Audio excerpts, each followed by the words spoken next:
A very good evening to all, my dear students of class 7. I hope you all will be very fine, comfortable at your residence. And dear friends, as you all know that right now we are trying to complete our second chapter. But some problem is there, I think. Yes, now it's available.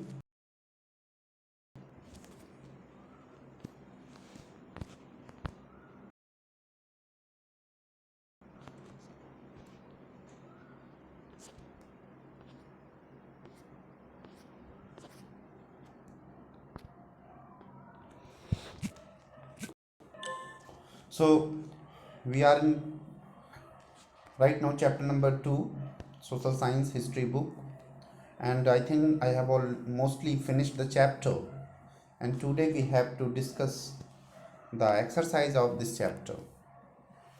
आज हम सब लोग मिलकर के मेरे प्रिय विद्यार्थियों हम जो सेकंड चैप्टर है उसकी एक्सरसाइज देखेंगे। मैंने कल आपको चैप्टर समाप्त कर दिया है।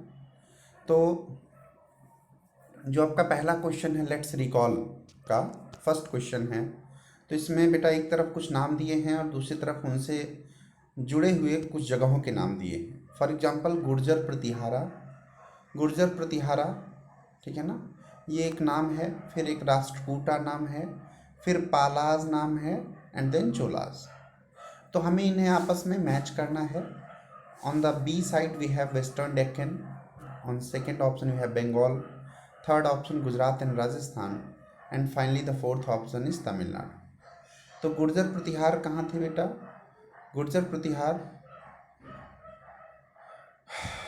चलिए हम लोग नीचे से चलते हैं। चोला कहाँ थे? तो जो चोल लोग थे वो बेटा तमिलनाडु के एरिया में, आप मैप में देखोगे तो they were in Tamil Nadu. Palas were in Bengal, Pala rulers will be matched with Bengal, okay. Then two options are there, Gurjara Pratihara and Rashtrakutas. So Rashtrakutas on western Deccan in the area of Maharashtra Karnataka. Rashtrakuta जो थे वो वेस्टर्न डेक्कन में थे, महाराष्ट्र और कर्नाटक में। और जो गुर्जर प्रतिहार थे वो गुजरात और राजस्थान के शासक थे, ठीक है ना। तो इसको आप लोग मैच करके लिख लीजिएगा। Question number 2, who were the parties involve in triplet struggle. उन तीन पार्टीज के नाम बताइए जो ट्रिपलेट स्ट्रगल में पार्टिसिपेट किए थे, ठीक है ना। तो you all know that Rashtrakutas, Palas and Gurjara Pratiharas were three parties who participated in triplet struggle. Question number 3 is what were qualifications necessary to become a member of committee in sabha in Chola empire. देखिए इसका answer ये लिखा हुआ है, जो उत्तर मेरुर inscription में जो लिखा है कि अगर कोई पर्टिकुलर पर्सन सभा का मेंबर बनना चाहता था चोला एम्पायर में, चोला डायनेस्टी के समय, तो उसके पास क्या क्या रिक्वायरमेंट्स होनी चाहिए थी, क्या क्या उसके पास एलिजिबिलिटीज़ होनी चाहिए थी। तो पहली एलिजिबिलिटी है कि उसके पास अपना मकान होना चाहिए। दूसरी एलिजिबिलिटी है कि उसके पास अपनी लैंड होनी चाहिए, और वो भी ऐसी लैंड जिस पर रेवेन्यू कलेक्ट होता हो। तीसरी एलिजिबिलिटी थी कि उसकी उम्र 35 ईयर से कम नहीं होनी चाहिए एंड 70 ईयर से अबव नहीं होनी चाहिए। Fourth eligibility was that he should have the knowledge of Vedas, and ultimately the fifth eligibility was that he should be well versed और well known in the administrative matters, and he should be honest in nature. So these are some very famous important characteristics to become a what should I say, to become a one minute, to become a chola to become a member of sabha in chola empire. Question number 4 is what were the two major cities under the control of Chahamans. What were the two major cities that were under the control of Chahamans? So number 1 city was Ajmer, number 2 city was Delhi. These were the two cities that were under the control of Chahamans. Question number 5, how did Rashtrakuta become powerful? This is the understanding level question. How did Rashtrakutas become powerful? Okay, then we'll have to go to at least Rashtrakuta dynasty. Okay, so we are here.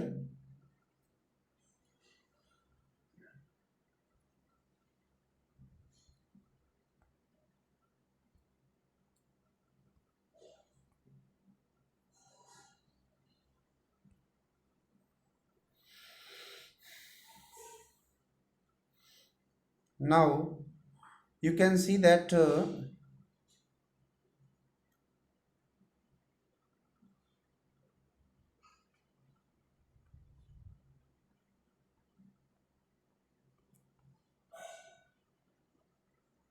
yes, dear students, I am just searching your question. The question is, how did Rashtrakuta become powerful? Okay.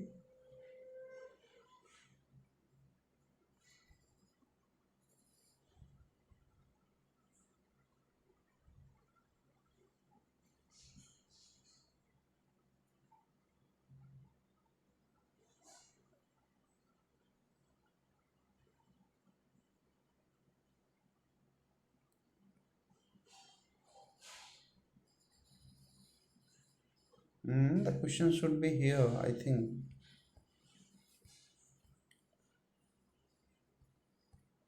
It will be here. Let me search it a little bit. The emergence of new dynasties, landlords, that's a continent connect knowledge of their.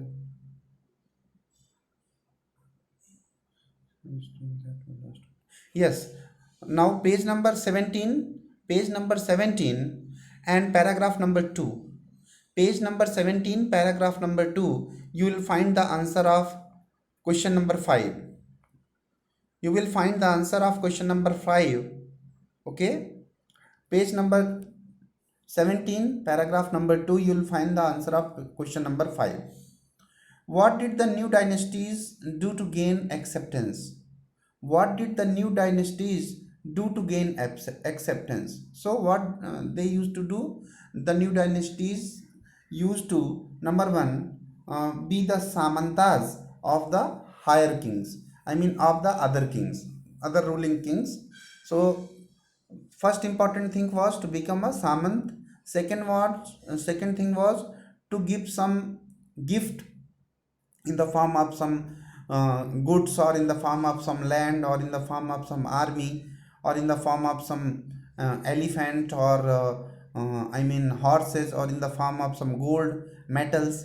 So this was another matter, this was another method to gain acceptance from the ruling king at that time period. Okay. And in the starting of the chapter you'll find some another reasons also, like supporting in war side. Okay. Accepting their accepting the I mean a rule of a great emperor, I mean a huge large emperor, or such an emperor who was spreading his ideas, who was very powerful. So by these ways, a person, I mean what should I say, a particular uh, I mean dynasty used to gain acceptance. The next question, question number 7, what kind of irrigation work was developed in the Tamil region? So this is a very simple question, you'll find it here. Agriculture and irrigation. This you can find the answer of this question in this paragraph, in under this heading agriculture and irrigation, page number 24. You can find the answer of this question on page number 24. Okay. What were the various kind of methods that were used by the farmers for the purpose of irrigation in Chola rule or during Tamil region? What were the activities associated with Chola temples? Okay. Now again a question came, what were the different kind of activities that were related to Chola's temples? Now this one is splendid temples and bronze sculpture. Okay. So page number 23, last paragraph, page number 23 last paragraph, and page number 24 starting paragraph. Page number 23 last paragraph and page number 24 starting paragraph. From these paragraphs you may find the answer of your respective questions. Okay. Then question number 9, look at map number 1 once more and find out whether there were any kingdom in the state in which you live. Now question number page number 1, we'll have to see page number 1, map number 1. Now as we know that we are in West Bengal. So who were the famous ruler of West Bengal at that time? Palas. Here you may see it, Palas, PLAS. Palas were the most famous ruler of West Bengal during that time. Okay, so question number 9, the answer of question number 9 will be Palas. Now next question number 10, contrast the elections in Uttar Mayur with present day panchayat election. Now this is a very practical question. In this question you have to reply that what was the election system of Chola emperors that has been described in Uttar Merur with the present day panchayat election. आज के panchayat election और उत्तर मेरुर के panchayat election के बारे में बताइए. ठीक है ना. तो इसका आंसर आपको देना है बेटा. ठीक है ना. तो पेज नंबर 26 का last paragraph, then page number 27 का पहला पैराग्राफ. यहाँ से आप कंडीशन को देख सकते हैं कि यहाँ से आप मतलब उस समय की इलेक्शन की कंडीशन को आप समझ सकते हैं. नाउ दूसरी तरफ अगर आप देखेंगे तो आपको समझना होगा कि एज की बात हो रही है. ठीक है ना यहाँ पर, और उस चीज़ को आप मॉडर्न टाइम पीरियड से कनेक्ट करेंगे. जैसे पहली जो इसमें सर्कमस्टेंसेज है इलेक्शन के समय कि they have their own land. Okay, on such a kind of land from where revenue is collected. आज के समय में ग्राम पंचायत का जो इलेक्शन होता है बेटा, in any election of gram panchayat there is no such kind of recommendation that we should have at least some part of land for getting revenue. Second, they should have their own homes. It is also not a particular condition for today.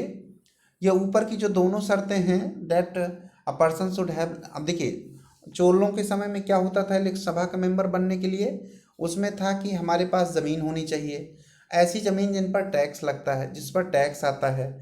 इस समय ऐसी कोई condition नहीं है ग्राम पंचायत का अध्यक्ष बनने के लिए, सदस्य बनने के लिए. To become a chairman of gram panchayat और a member of gram panchayat, there is no such kind of circumstances that only a land keeping person will become a member of gram sabha, sorry member of sabha. Next है they should have their own homes. ये भी नहीं है आज के समय में. पहले था कि मतलब उस समय में था चोला डायनेस्टी के समय में, चोल डायनेस्टी के समय में बेटा ये सिस्टम था कि उनके पास अपने घर होने चाहिए, लेकिन आज के समय में ऐसा नहीं है. अब है कि they should be between 35 and 70 years of age. तीसरी कंडीशन क्या है कि उनकी मिनिमम उम्र 35 ईयर हो, मैक्सिमम उम्र 70 ईयर्स होनी चाहिए. तो अगर प्रेजेंट डे में देखेंगे तो अगर आप ग्राम पंचायत का अध्यक्ष बनना चाहते हैं, ग्राम सभा या ग्राम प्रधान, विलेज हेडमैन के पोस्ट पर होना चाहते हैं, तो आपकी उम्र मिनिमम 21 ईयर होनी चाहिए. मिनिमम 21 ईयर, और मैक्सिमम उम्र कोई डिक्लेयर्ड नहीं है. फिर क्या है, they should have knowledge of the Vedas. ठीक है ना, उनको वेद का ज्ञान होना चाहिए. ये कंडीशन भी आज नहीं है. फिर है they should be well versed in administrative matters and honest, और ये भी आज की कंडीशन नहीं है. ठीक है ना. तो मतलब आज का जो present day panchayat election system है that is totally, although elections होते हैं, वोट पड़ते हैं, दैट इज़ सेम, लेकिन जो एलिजिबिलिटी क्राइटेरिया है that is totally different. Okay, that is totally different. बाकी काउंटिंग, नॉमिनेशन, इलेक्शन प्रोसेस वहाँ भी था और यहाँ भी है. ठीक है ना, लेकिन थोड़ा डिफरेंट है. Now question number 11, compare the temple. अब जैसे इसमें बताया है ना कंट्रास्ट द इलेक्शंस, तो अब मैंने जो 5 एलिजिबिलिटीज़ गिनाई, पहले चोला डायनेस्टी के समय की और फिर उनको कोरिलेट किया करंट टाइम पीरियड से, यही आपको लिखना है इसमें. ठीक है ना. लेट्स डू वाला पार्ट जो है, compare the temple shown in the chapter with any presented temple. आप इस बात को समझिए कि आपको काली माँ के टेम्पल को कंपेयर करना है इस टेम्पल से जो यहाँ पर दिया गया है. देखिए पेज नंबर बेटा, पेज नंबर 8 में 9 में, पेज नंबर 8 में, पेज नंबर 8 में एक टेम्पल दिया है चोला डायनेस्टी का ना. ये देखिए ब्यूटीफुल टेम्पल है. इसको कंपैरिजन करना है आपको काली माँ के टेम्पल से, जहाँ आप गए हैं देवी काली के टेम्पल से आपको कंपेयर करना है, ठीक है ना। और क्या बताना है, compare the temple shown in that chapter with any present temple in your neighbourhood, highlighting the similarities and differences of these two temples. तो आपको क्या बताना है कि काली जी के टेम्पल में और जो ये जो टेम्पल बुक में दिया है बेटा, इसमें क्या सिमिलरिटी है और क्या क्या डिफरेंस है, ठीक है ना, ये आपको लिखना है कॉपी पे। Then the last question is find out about the taxes that are collected at present, ठीक है ना। Are there in cash kind, आज का जो टैक्स कलेक्ट किया जाता है वो कैसे किया जाता है, कैश के रूप में, कि सामान के रूप में, कि फसल के रूप में, कि ज़मीन के रूप में, या सर्विस के रूप में, ठीक है ना, ये आपको बताना है, ठीक है ना। फिर आपको और क्या करना है बेटा, कीवर्ड्स लिखने हैं, सामंताज, टेम्पल, नाडू, सभा, इसका डिफिनीशन लिखना है, इसकी मीनिंग लिखनी है, ठीक है ना। कीवर्ड्स जो हैं इनके बारे में आपको दो दो लाइन लिखना है कि आप सामंता से क्या समझते हैं इस वर्ड से, देन टेम्पल से क्या समझते हैं, देन नाडू से क्या समझते हैं, एंड अल्टीमेटली सभा से क्या समझते हैं, ठीक है ना। तो that is the end of second chapter. हमने 2 चैप्टर बेटा समाप्त कर लिए हैं, ठीक है। अब हम लोग थर्ड चैप्टर की ओर धीरे धीरे बढ़ेंगे, ठीक है। तो that is sufficient for today. जो मैंने अभी एक्सरसाइज आपको सॉल्व कराई है ना बेटा, इसी को आप कॉपी पे करके मुझको गूगल क्लासरूम में सबमिट करिए सब लोग, okay. That is your homework, do it by today and submit me in Google classroom. Thank you, bye, take care, good night.